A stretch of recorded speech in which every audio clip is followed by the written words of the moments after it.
So if you've been watching this channel over the past few months, then you'll know that I've been going through some old creepypastas and seeing if they hold up. And I would say that a lot of the big ones that I've covered, like Ted the Caver and Goatman and the Left-Right Game, have been super fun to revisit and hold up quite well. But there was always a little bit of suspense in the air or nervousness that I feel before rereading an old story that I have fond memories of. Because while I remembered really liking Ted the Caver when I first read it in middle school, I also remember thinking that Jeff the Killer was the scariest story I'd ever read. So I'm always kind of terrified that I'll read a beloved story from my youth and it'll have like middle school bullies talking about mobsters and shooting guns at people. But a while back, while working on another creepypasta iceberg video that I ended up shelving for the time being, one of the stories I was going to cover was Smile.Dog. And I kind of assumed that it was going to have aged poorly because I was just picturing a similar situation to Jeff the Killer, a poor story with a spooky image at the end. But I was pleasantly surprised at how much I enjoyed this original Smile.Dog story, so that's what I'm going to talk about today. Now, I don't think this story is perfect. It has a lot of issues that I will be talking about in depth, so don't expect me to just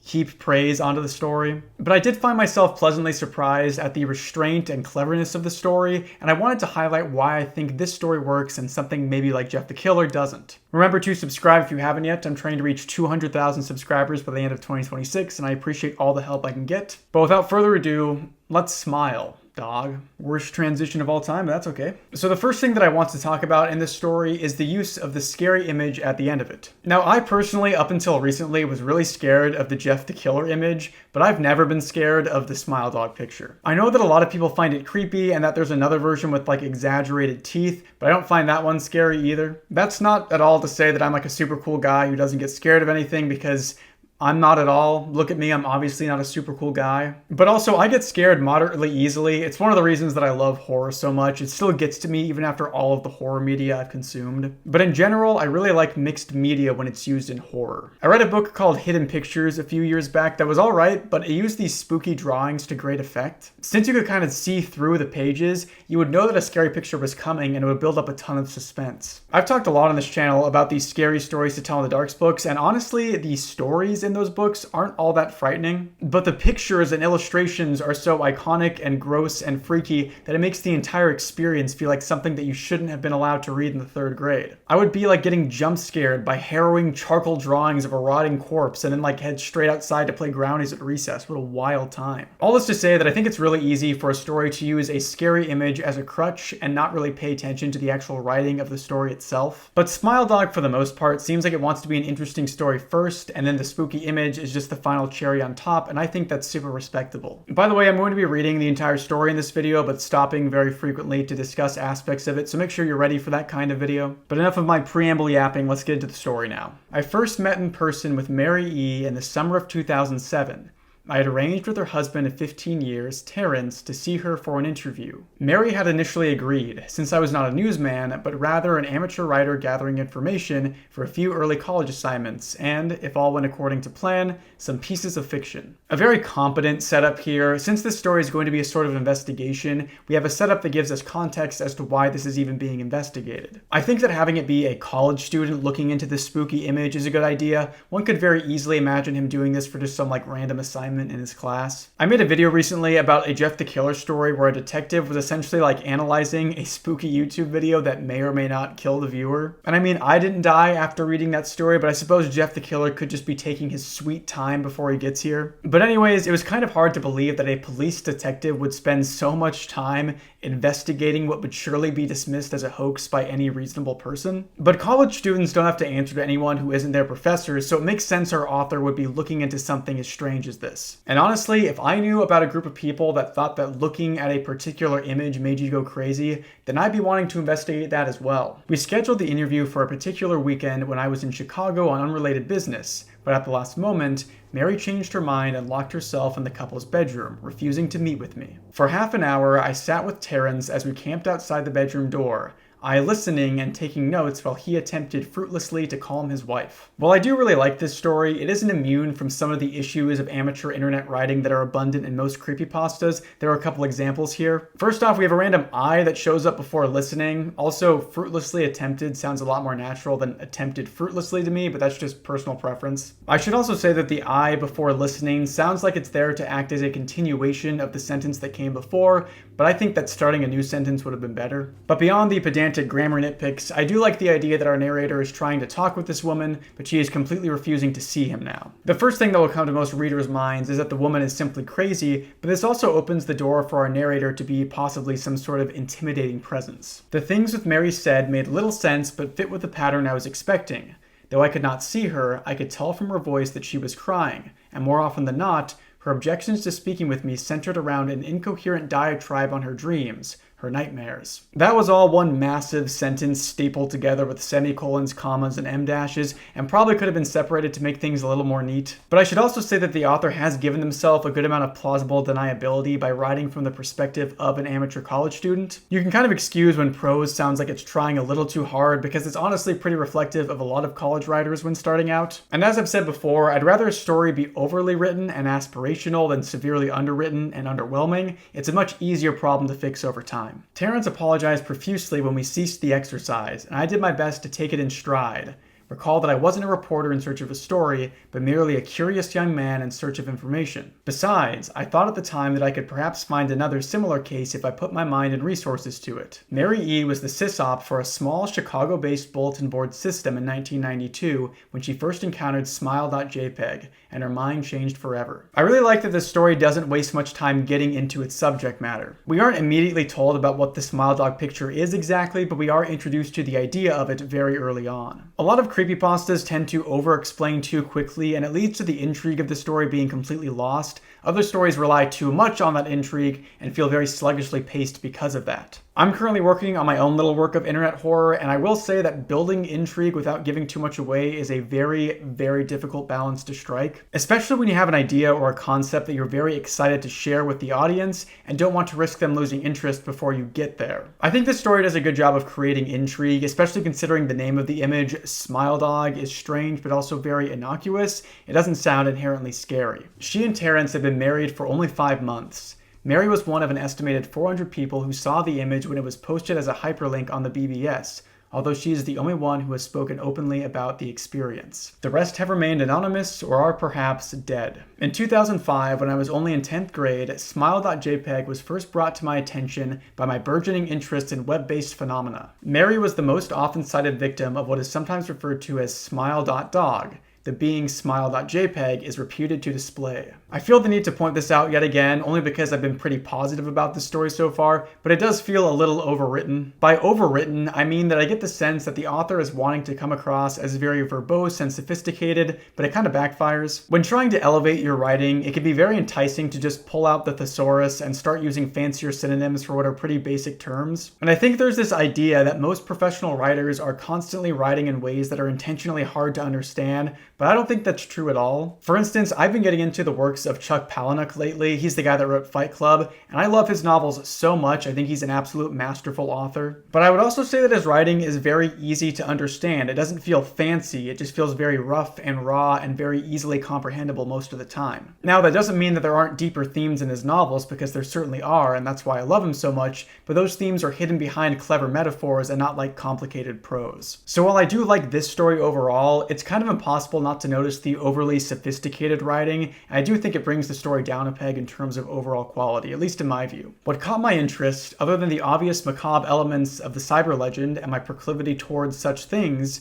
was the sheer lack of information, usually to the point that people don't believe it even exists other than as a rumor or hoax. It is unique because, though the entire phenomenon centers on a picture file, that file is nowhere to be found on the internet. Certainly, many photo-manipulated simulacra litter the web, showing up with the most frequency on sites such as the image board 4chan, particularly the X-Focus Paranormal subboard. It is suspected these are fakes because they do not have the effect the true Smile.jpg is believed to have, namely sudden onset temporal lobe epilepsy and acute anxiety. Okay, so now we have the premise of our spooky image. You see it and get anxious, and I guess have a seizure or just develop epilepsy, which is pretty scary. I actually think the concept of getting some sort of physical chronic disease from just seeing a picture is a pretty cool concept, and I would like to see it expanded on more. A lot of people don't know that the original Japanese horror novel Ring, which was eventually turned into the American horror movie The Ring, had a sequel with pretty much this exact premise. In the follow-up to Ring, it was revealed that watching this cursed videotape gave you an actual illness that would cause a blockage in your heart and kill you. And I liked that there was this physical mechanism to the supernatural horror. It made it feel so much more visceral.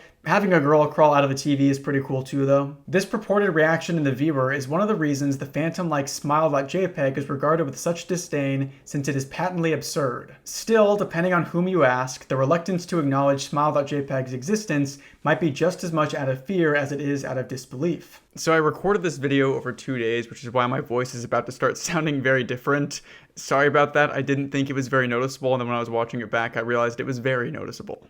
Neither smile.jpg nor Smile.Dog is mentioned anywhere on Wikipedia, though the website features articles on such other, perhaps more scandalous shock sites as hello.jpg or 2 girls 1 cup. I didn't think I would get jump scared by a 2 girls 1 cup reference, but also this story was written in the late 2000s, so that was just in the public consciousness at that time. Any attempt to create a page pertaining to smile.jpg is summarily deleted by any of the encyclopedia's many admins. It is actually kind of crazy that any page about Smile.Dog gets deleted because they allow pages for like pretty much anything. Thankfully, it isn't as serious as the moderators on YouTube that try to remove that one Jeff the Killer video and were all brutally murdered for it. Encounters with smile.jpg are the stuff of internet legend. Mary E's story is not unique. There are unverified rumors of smile.jpg showing up in the early days of Usenet, and even one persistent tale that in 2002, a hacker flooded the forums of humor and satire website Something Awful with a deluge of smile.dog pictures, rendering almost half of the forum's users at the time epileptic. I think the most unrealistic aspect of this story is the idea that an image with this much power has remained hidden for so long. Do you guys remember when that blue and black dress image showed up? You couldn't escape that thing, so I doubt that people will be able to avoid the Smile.Dog picture. I mean, we had kids eating Tide Pods for internet clout at one point, so I could totally imagine kids giving each other epilepsy for some sort of TikTok challenge. It is also said that in the mid to late 90s, smile.jpg circulated on Usenet as an attachment of a chain email with the subject line,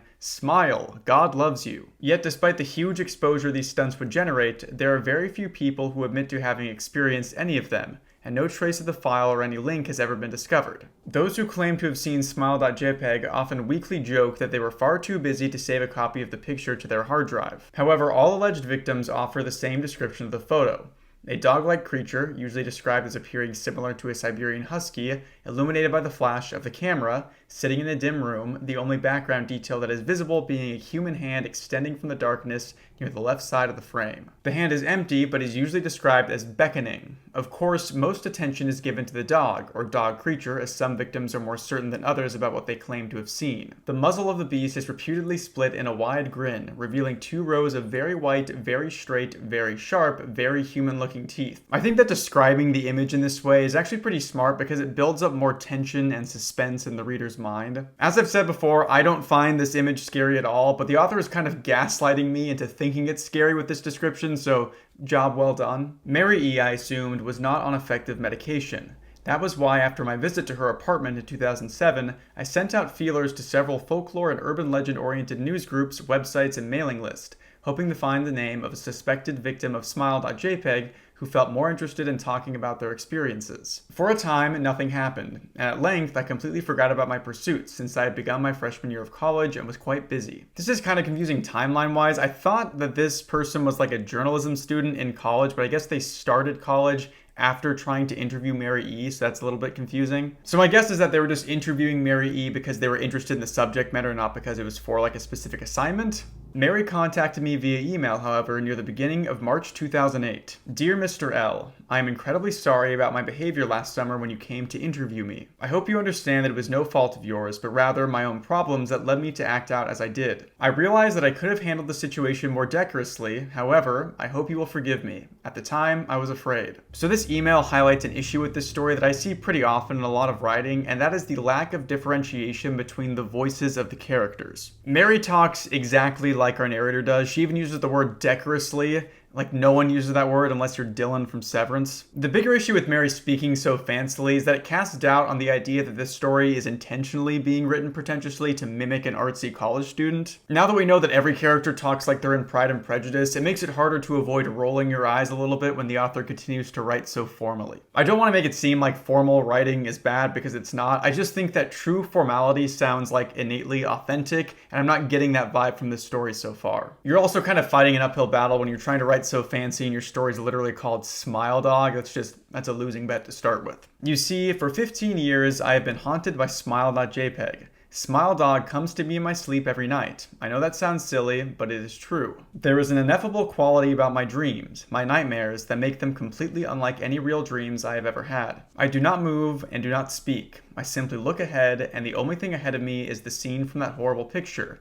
I see the beckoning hand, and I see Smile.Dog. It talks to me. I think that referring to the dog in the dream specifically as Smile.Dog, like writing it that way, is a little silly. You'd think that the story would refer to it as like the devilish hound or something. But I do like that we are being told a little bit more about what the image does to people. Seeing this thing in your dreams every night would be actually horrifying. I used to have the absolute craziest nightmares. I once had a dream that Pinhead from Hellraiser was like chasing me down, like running after me, trying to throw a chain to like hook me through my chest. And then he caught up with me and he started peeling the skin off of my leg and then told me he was going to dip my leg in a vat of acid. It was absolutely brutal. Luckily I woke up before the vat of acid incident, but absolutely harrowing. It is not a dog, of course, though I'm not quite sure what it really is. It tells me it will leave me alone if I only do as it asks. All I must do, it says, is spread the word. That is how it phrases its demands, and I know exactly what it means. It wants me to show it to someone else. Again, it's a classic horror trope, but I love this idea of a curse wanting to spread and forcing the people afflicted by it to show it to other people. Something that I really liked in the sequel to the Ring book was that it showed how the curse would eventually just keep spreading and take over the entire planet. I just think that imagining that future of the entire world being subjected to some sort of supernatural plague is a really gripping and vivid image in my mind, and I'm disappointed that it hasn't been explored in more of the Ring movies. I just always like the idea of a society having to practically deal with a supernatural threat, if that makes sense. And I could. The week after my incident, I received in the mail a manila envelope with no return address. Inside was only a 3.5-inch floppy diskette.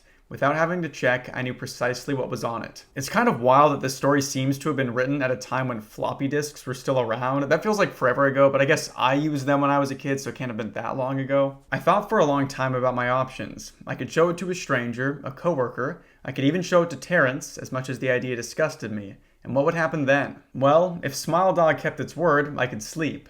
But if it lied, what would I do? And who was to say something worse would not come for me if I did as the creature asked? So I did nothing for 15 years, though I kept the diskette hidden amongst my things. Every night for 15 years, Smile.Dog has come to me in my sleep and demanded that I spread the word. For 15 years, I have stood strong, though there have been hard times. Many of my fellow victims on the BBS board where I first encountered Smile.jpg stopped posting. I heard some of them committed suicide. Others remained completely silent, simply disappearing off the face of the web. They're the ones I worry about the most. I sincerely hope you will forgive me, Mr. L, but last summer when you contacted me and my husband about an interview, I was near my breaking point. I decided I was going to give you the floppy diskette. I did not care if Smile.Dog was lying or not. I wanted it to end. You were a stranger, someone I had no connection with, and I thought you would not feel sorrow when you took the diskette as part of your research and sealed your fate. Okay, I really like this little reveal. It kind of explains why Mary was going nuts when the narrator showed up at her place. She was agonizing over whether to spread the curse to him or not. I mentioned this before, but again, an issue that I see with a lot of mystery-focused creepypastas is they tend to either spoil the mystery too soon or hold on to the big reveal for way too long. And ideally, any story that has a big mystery to be solved should have little reveals along the way so the reader can feel like they can find their footing from time to time. That's something that one of my favorite creepypastas, Pen Pal, does very well. There are a lot of small reveals that give that story a lot of texture and narrative momentum. And so I like that even though the story is almost over, we are getting these little reveals that kind of flesh out some of the earlier aspects of the story that were more confusing. Before you arrived, I realized what I was doing, plotting to ruin your life. I could not stand the thought, and in fact, I still cannot. I am ashamed, Mr. L, and I hope that this warning will dissuade you from further investigation of Smile.jpg. You may in time encounter someone who is, if not weaker than I, then wholly more depraved. Someone who will not hesitate to follow Smile.Dog's orders. Stop while you are still whole. Sincerely, Mary E. Terrence contacted me later that month with the news that his wife had killed herself. While cleaning up the various things she'd left behind, closing email accounts and the like, he happened upon the above message. He was a man in shambles. He wept as he told me to listen to his wife's advice. He found the diskette, he revealed, and burned it until it was nothing but a stinking pile of blackened plastic. The part that most disturbed him, however, was how the diskette had hissed as it melted, like some sort of animal, he said. I will admit that I was a little uncertain about how to respond to this. At first I thought perhaps it was a joke, with the couple belatedly playing with the situation in order to get a rise out of me. A quick check of several Chicago newspapers' online obituaries, however, proved that Mary E. was indeed dead. There was, of course, no mention of suicide in the article. I decided for a time at least, I would not further pursue the subject of smile.jpg, especially since I had finals coming up at the end of May. But the world has an odd way of testing us. Almost a full year after I'd returned from my disastrous interview with Mary E., I received another email. Hello, I found your email address through a mailing list. Your profile said you're interested in Smile.Dog. I have it. It is not as bad as everyone says. I have sent it to you here, just spreading the word. The final line chilled me to the bone. I do like this trope of an unexpected author showing up and sending some sort of unnerving message. We saw a very similar thing in the 1999 creepypasta. It is a little funny that the smiley face emoticon chilled our narrator to the bone, but I suppose that within the context of the Smile.Dog image, that would be a little unsettling. This email does prove that the author knows how to write in different styles, so again, I'm a little confused as to why Mary sounds exactly like our narrator. According to my email client, there was one file attachment called, naturally, smile.jpg. I considered downloading it for some time. It was most likely a fake, I imagined, and even if it weren't, I was never wholly convinced of smile.jpg's peculiar powers. Mary E.'s account had shaken me, yes, but she was probably mentally unbalanced anyway. After all, how could a simple image do what smile.jpg was said to accomplish? What sort of creature was it that it could break one's mind with only the power of the eye? That's another good example of when trying to sound fancy backfires. With only the power of the eye sounds much stranger than something like by sight alone. And if such things were patently absurd, then why did the legend exist at all? If I downloaded the image, if I looked at it, and if Mary turned out to be correct, if Smile.Dog came to me in my dreams demanding I spread the word, what would I do? Would I live my life as Mary had, fighting against the urge to give in until I died? Or would I simply spread the word, eager to be put to rest? And if I chose the latter route, how could I do it? Whom would I burden in turn? Okay, I will say that I have been a lot more mixed on this story than I was expecting, but I do think it absolutely sticks the landing here at the end, so let's get into it. If I went through with my earlier intention to write a short article about smile.jpg, I decided I could attach it as evidence. And anyone who read the article, anyone who took interest, would be affected. And even assuming the smile.jpg attached to the email was genuine, would I be capricious enough to save myself in that manner? Could I spread the word? Yes. Yes, I could. What follows is the spooky image of Smile.Dog that I will show on the screen in 3, 2, 1. The image is off of the screen now if you're worried about that. So overall, I'm very mixed on this story. I like the overall structure of the narrative, and I think it gets its point across pretty efficiently, which is impressive for a creepypasta. I love the little stinger at the end when we realize that we've been tricked into reading the story, so we will see the image and be cursed by it. That's pretty clever. And honestly, at this rate, with all these stories I've read, I probably have like 47 different curses like hanging around in a queue trying to all curse me in various ways, so I'll let you know. But I really forgot how needlessly proper a lot of the writing is. I'm trying to find a way to rationalize it by maybe saying that like it's intentional due to the way the story ends. But I can't imagine why wanting to spread the word of Smile.Dog would necessitate using overly formal wording. Let me know if you can figure that one out. And like maybe I'm being too harsh on that particular aspect of the story. I just noticed it a lot because I don't like when things are like way overly written and sound like they're trying way too hard to be fancy, but that's just me. At the end of the day, this story is a creepypasta, and looking at the original context and purpose of a creepypasta, I think it accomplishes its goals very well. Nowadays, we just kind of use the term creepypasta and short horror internet story interchangeably, but creepypastas originally were supposed to be copied and pasted into different threads. I mean, they're literally creepy copypastas, so in that context, I think this story is actually improved quite a bit.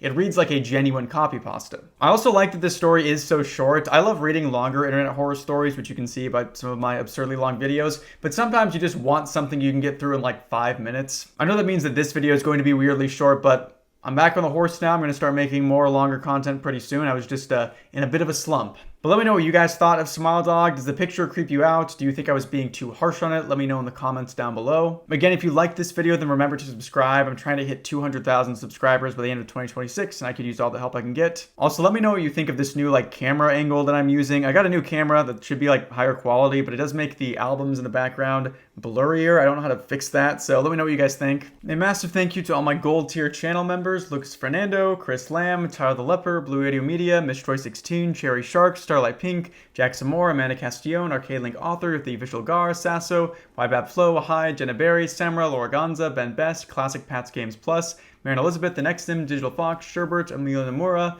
Temple, Jupiter Rainstorms, Maddie, Alice Hale, Charity, Jess, Miley Bop, Abigail Wagner, Sunray Productions, Canadine, Uton, and McGee, Site 42, Maya S, Moss, Red, Ezra, FM, Alicia, Liminal Lake, Chipsa, Hito Brine, Yum the Epic, Spirit Hotline, Don't Play Brass Beast on Blue, Furbish GDDC, Catcher Elizabeth, Mayfield, Shruby, Litter Something, Hexmaniac Rafa, Jazz, Homie Gaming, Sue, Junie, Danny, Stillcut Oaths, Veronica Heredia, Phantoms Forever, Ashley, Coco Boko, BB, Archie, Felly, KillyRay257, Jojo and Otter in a Trenchcoat, Icky Teal, GLK, Thespian Rose, Safety Waffles, 731 Hamsters, Cork-Backed Ruler, Toby Dandelion, Red, Zappo Dappos, Tiny Moss Patch, Mary, A, Charlie Smidge, Out of the Fandom, Creeping Freely for You 2, Meadow, Soundwayne, Silent Trails, Flatwoods Monster Webkins, Merle, Cedar, Salvador Rigodi, Florapause, Patricia Zhang, Miguel, Jesse Salo, Alexandra Taylor, Finch, Oka, Violet, Hell of a Fan of Pugs, Poppy Stand Account, Geck, Lou, Racin, Dr. Doge, Meadow, Emily Huber, Shy Lancy,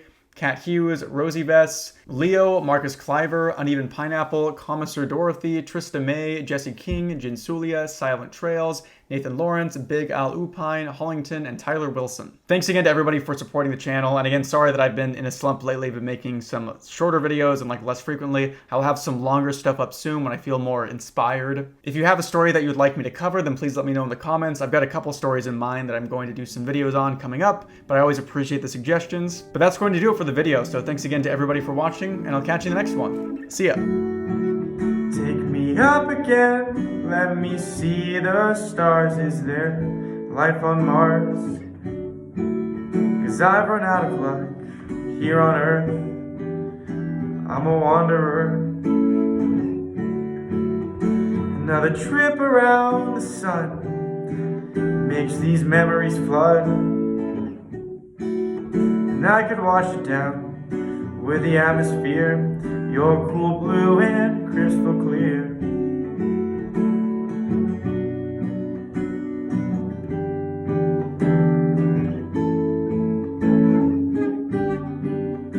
I'm an astronaut flying above, but can't fall in love.